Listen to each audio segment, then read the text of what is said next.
Hello student, good morning. This is 10th class subject social science. आपका ये political science यानी unit 3 का chapter number 1 start हो चुका है कल आपका। इस चैप्टर का नेम है पावर शेयरिंग।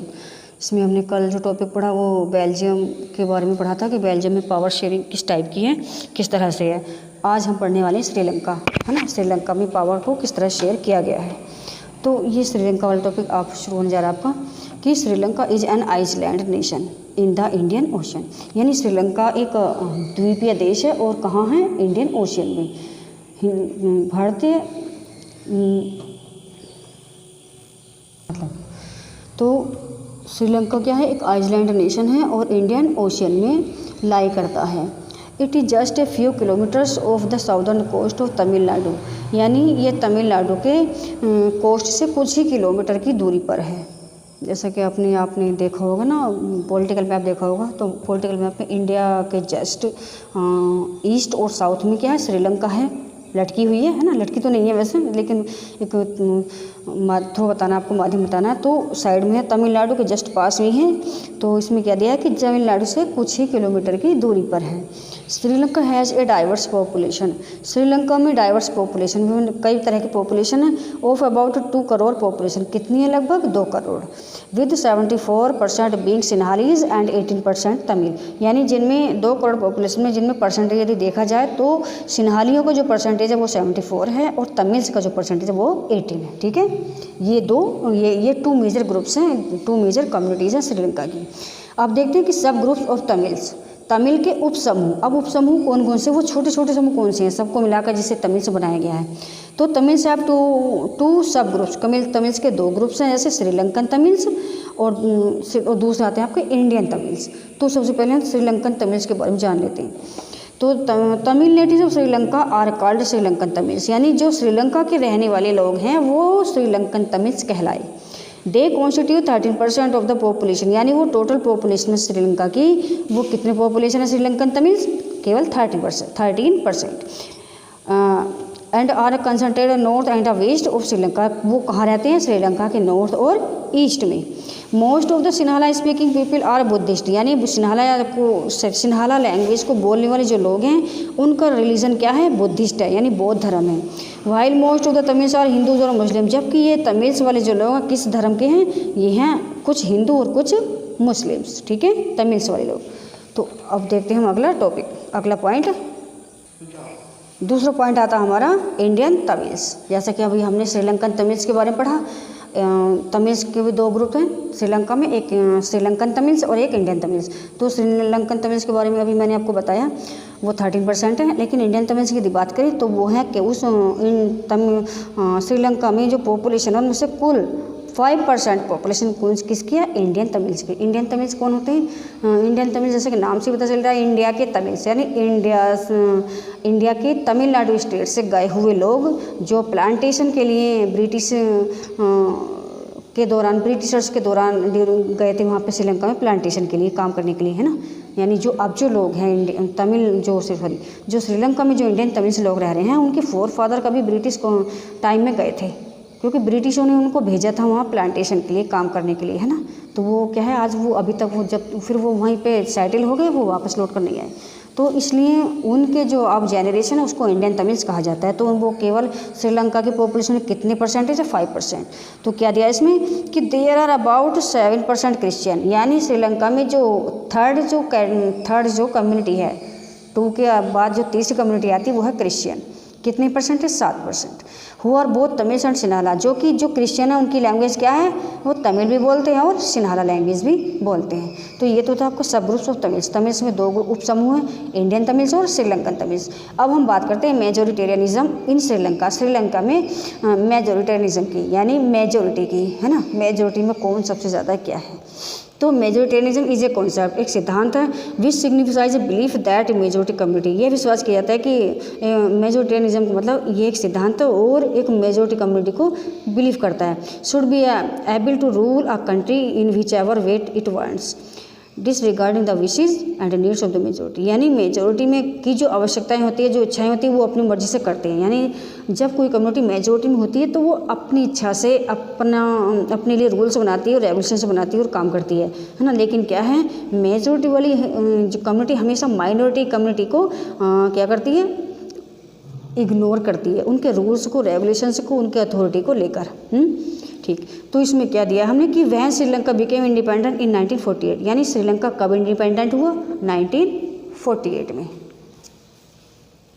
ये रहा आपका, है ना, कि श्रीलंका बिकेम इंडिपेंडेंट 1948 में आज़ाद हुआ था Sri Lanka. The leaders of the Sinhala community, जो सिन्हाला कम्युनिटी के जो लीडर्स थे उन्होंने एस्टेब्लिश किया किस चीज़ को, dominance over government by virtue of their majority, यानी अपनी मेजोरिटी के द्वारा उन्होंने अपनी सरकार बनाई। ठीक है, संख्या में ज़्यादा थे तो उन्होंने अपनी गवर्नमेंट बनाई सिन्हालियों ने। तो 1956 में क्या हुआ, 1956 में एक एक्ट पास हुआ, किसमें दिया कि 1956 एन एक्ट वाज पास्ड। कौन सा एक्ट पास हुआ, उस एक्ट में क्या हुआ, उस एक्ट में 1956 में एक्ट तो पास किया सिन्हालियों ने, लेकिन उसमें अपनी लैंग्वेज सिन्हालीज लैंग्वेज को उन्होंने ऑफिशियल लैंग्वेज बना डाला। जैसे कि इसमें दिया है कि Sinhala as the only official language, तो सिन्हाला लैंग्वेज कहाँ की ऑफिशियल लैंग्वेज बनी, श्रीलंका की। क्यों, क्योंकि सिन्हाली जो कम्युनिटी सिन्हाला उन्होंने अपनी लैंग्वेज को ही ज़्यादा एक तरह से इम्पोर्टेंस दिया। आगे क्या दिया कि थर्स डिसरिगार्डिंग तमिल, इससे क्या हुआ, इससे जो दूसरा जो मेजोरिटी थी तमिल्स वाली, जिसमें दोनों ग्रुप्स आते हैं, वो तमिल्स वाली उनसे क्या हो गई, डिस्ट्रेस्ड हो गए, उनका अविश्वास हो गया, उनका विश्वास खो गया, वो नाराज़ हो गए और उनमें क्या हो, कॉन्फ्लिक्ट होने शुरू हो गए। तो इसके बाद अब हम क्या देखेंगे, अब इसके बाद हम आते हैं इस टॉपिक पे कि the struggle of Sri Lankan Tamils. अब जब सिन्हाला कम्युनिटी ने अपनी लैंग्वेज को, सिन्हाली लैंग्वेज को ऑफिशियल लैंग्वेज बना डाला, अपनी गवर्नमेंट बनाई, अपने लिए ही कानून रूल्स रेगुलेशंस बनाए, उन्होंने बाकी अदर जो कम्युनिटी उनको इग्नोर किया, उनके अथॉरिटी को भी इग्नोर कर दिया। उसके बाद श्रीलंकन जो तमिल्स थे इसमें दिया कि द स्ट्रगल संघर्ष of Sri Lankan Tamils, Sri Lankan Tamils के संघर्ष। अब उसके बाद श्रीलंका के जो तमिल्स थे उन्होंने क्या स्ट्रगल किया, उन्होंने क्या संघर्ष किया। तो the Sri Lankan Tamils launched parties, तो श्रीलंका के तमिल्स ने पार्टी लॉन्च की और and struggle for the recognisation of Tamils, और अपनी पहचान के लिए उन्होंने संघर्ष किया एज एन ऑफिशियल लैंग्वेज, और उन्होंने भी अपनी लैंग्वेज तमिल लैंग्वेज को ऑफिशियल बनाने का डिमांड की, किससे, सिन्हालियों से। दे डिमांडेड रीजनल ऑटोनॉमी, यानी उन्होंने एक डिमांड और की, वो चाहते थे रीजनल ऑटोनॉमी, यानी वो एक क्षेत्र चाहते थे कि उनका अपना क्षेत्र हो, उसमें वो अपनी सरकार बनाए, है ना, ये चीज़। एंड इक्वलिटी ऑफ अपॉर्चुनिटी, और अपॉर्चुनिटी के लिए भी इक्वलिटी चाहते थे, यानी अपॉर्चुनिटी मतलब यानी जॉब्स जो होती थी, ये नौकरी के अवसर जब मिलते थे तो इसमें क्या है, नौकरी के अवसर भी उनको समान रूप से मिले, ये भी वो चाहते थे, इक्वलिटी चाहते थे जॉब्स के मामले में भी। सिक्योरिंग एजुकेशन और जॉब्स, यानी शिक्षा के क्षेत्र में भी वो इक्वलिटी चाहते थे कि जैसे एजुकेशन सिन्हालियों को मिली है ऐसे ही तमिल्स को मिलनी चाहिए, ये उनकी डिमांड थी। लेकिन क्या है, बाय द 1980 तक सेवरल पॉलिटिकल ऑर्गेनाइजेशन, एक इन पार्टी, इस जो पार्टियाँ बनी थी तमिल्स वालों की, इन्होंने एक ऑर्गेनाइजेशन बनाया, एक संगठन बनाया। क्या संगठन बनाया, लाइक लिट्टे, इसका नाम रखा गया लिट्टे, LTTE, लिट्टे कहा जाता है इसको, जैसे इसके फुल फॉर्म है लिबरेशन टाइगर्स ऑफ तमिल इलम। ठीक, तो वर्क फॉरवर्ड इसको बनाया गया। ये किसने, लिट्टे संगठन किसने बनाया, तमिल्स, श्रीलंकन तमिल्स ने। ठीक है, तमिल्स वाला जो कम्युनिटीज़ थी उन्होंने। अब क्या हुआ, अब उन्होंने संगठन बनाया, उस संगठन बनाने के बाद क्या हुआ कि द कॉन्फ्लिक्ट हुआ बिटवीन, बीच में, द टू कम्युनिटीज़, इन दोनों कम्युनिटीज़ के बीच में झगड़े होने शुरू हो गए, किस किस के, सिन्हालियों के और तमिल्स के। रिजल्ट ऑफ स्ट्रगल, अब ये जो संघर्ष क्या है श्रीलंकन तमिल्स ने, ये जो स्ट्रगल क्या है अपने लिए, अपने रूल्स रेगुलेशंस को लेकर, अपने डिमांड को लेकर, तो इसका रिजल्ट क्या निकला, परिणाम क्या हुआ। परिणाम ये हुआ कि the civil war resulted in the killing of 1000 of people, यानी सिविल वार स्टार्ट हो गया। सिविल वार क्या होता है, गृह युद्ध, गृह युद्ध का मतलब है देश के अंदर गवर्नमेंट और कम्युनिटी के बीच में जब कॉन्फ्लिक्ट होते हैं तो वो सिविल वार कहलाता है। तो civil war result, civil war इस स्ट्रगल का परिणाम हुआ। इसमें क्या हुआ, killing of thousand of people, हज़ारों लोग मारे गए ऑफ बोथ द कम्युनिटीज, दोनों समुदायों से, यानी तमिल्स के भी हज़ारों लोग मरे और सिन्हाला कम्युनिटी के भी हज़ारों लोग मरे जब कॉन्फ्लिक्ट हुआ दोनों में, तो है ना। तो the civil war also records the terrible setback of the social cultural and economic life of the country, यानी इस तरह से क्या है, इस सिविल वार ने देश की इकोनॉमिक कल्चरल सोशल लाइफ पर बहुत बुरा प्रभाव डाला।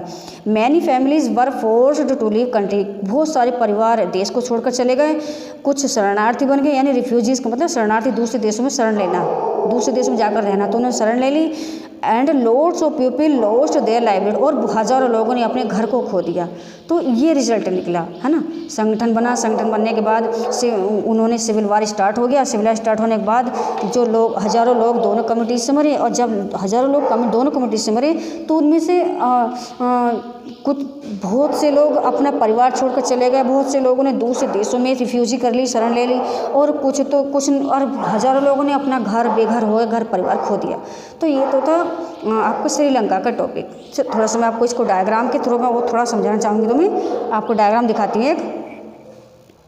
तो ये श्रीलंका का डायग्राम आप देख रहे हैं, ये श्रीलंका का डायग्राम है। देखो इसमें क्या है, ये रेड कलर में ना ये सिन्हाला कम्युनिटी को दिखाया गया है, और ये ब्लैक कलर में क्या है, ये ब्लैक कलर में तमिल्स हैं, श्रीलंकन तमिल्स जो श्रीलंका के रहने वाले हैं, और ये ब्लू कलर में जो है ये इंडियन तमिल्स है। इंडियन तमिल्स का एरिया दिखाया है, तो इंडियन तमिल्स केवल 5%, सिन्हाली 74%, और ब्लैक कलर में ये श्रीलंकन तमिल्स हैं जो कि 18% दिखाए गए हैं, है ना। और क्रिश्चियन जो है 7%, वो येलो कलर में दिखाए गए। देखो ये रहा क्रिश्चियन है ना, श्रीलंका में जो रह रहे हैं, ये येलो कलर में उनको दिखाए गए, ये 7% है केवल।